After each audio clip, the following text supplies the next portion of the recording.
एक गांव में 3 गरीब युवक हुआ करते थे। उनका नाम ललन, गगन, चमन था।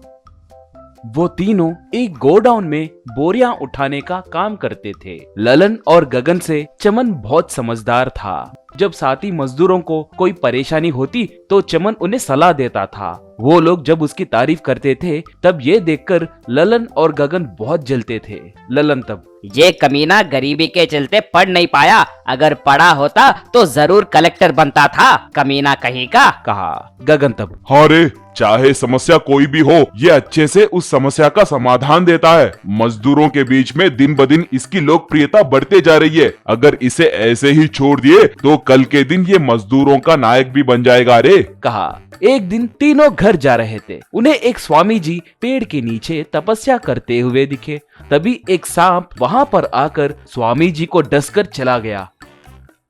वो स्वामी जी नीचे गिरकर हिलने लगे। ये देखकर चमन झट से भागा और तरह तरह के जड़ी बूटियां, पत्ते तोड़ कर लाया। उन्हें पीसकर उसका रस स्वामी जी को पिलाया। बाद में पत्तों को घाव पे रखकर रगड़ने लगा। बस वो स्वामी जी होश में आए।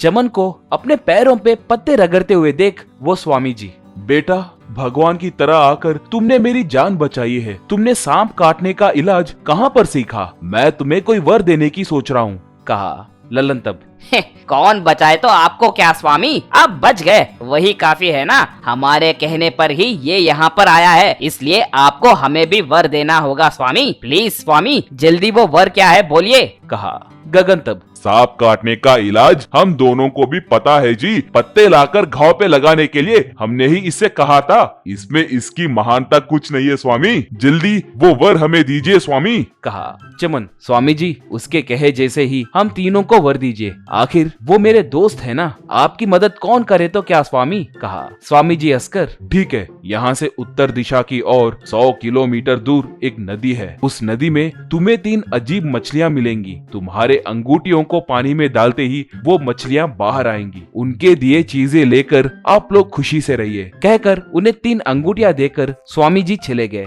ऐसे वो तीनों एक नाव में जाने लगे।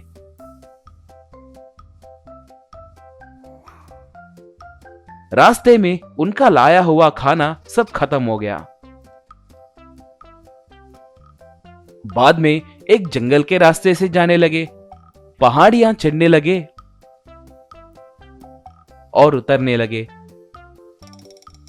एक रेगिस्तान को भी पार किए। दिन रात ऐसे पैदल चलते ही जाने लगे।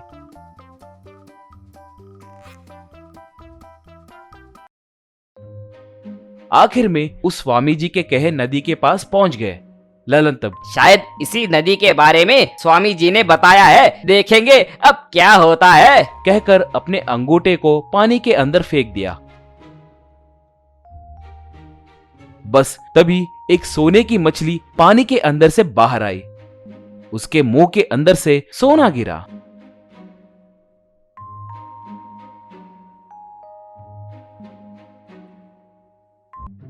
लल्लन खुशी खुशी उस सोने को एक बोरी में डाला। गगन अपने अंगूठे को पानी के अंदर फेंका। तब वहां पर एक पैसों की मछली बाहर आई। उसके मुंह के अंदर से पैसे निकलने लगे।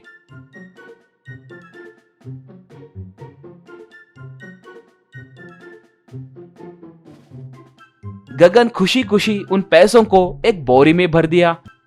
बाद में चमन अपने अंगूठे को पानी में डाला। एक खाना देने वाली मछली बाहर आई। उसके मुंह के अंदर से तरह तरह के व्यंजन बाहर आए।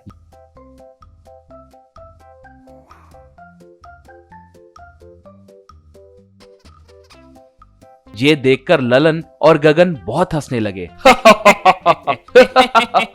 चमन कुछ बात करे बिना उस भोजन को बोरी में भरने लगा। ललन, हंसने के लिए इससे बड़ी बात और कुछ नहीं होगी रे। इतनी दूर मेहनत करके आए तो तुम्हें आखिर में क्या मिला देखो। कहा। गगन, हमें पैसा और सोना मिलने के बाद तुम्हें हीरे मिलेंगे सोचकर घबरा गए थे, मगर उस भगवान की कृपा से तुम्हें वो सब नहीं मिले, नहीं तो तुम हमसे भी बड़े धनवान बनते थे।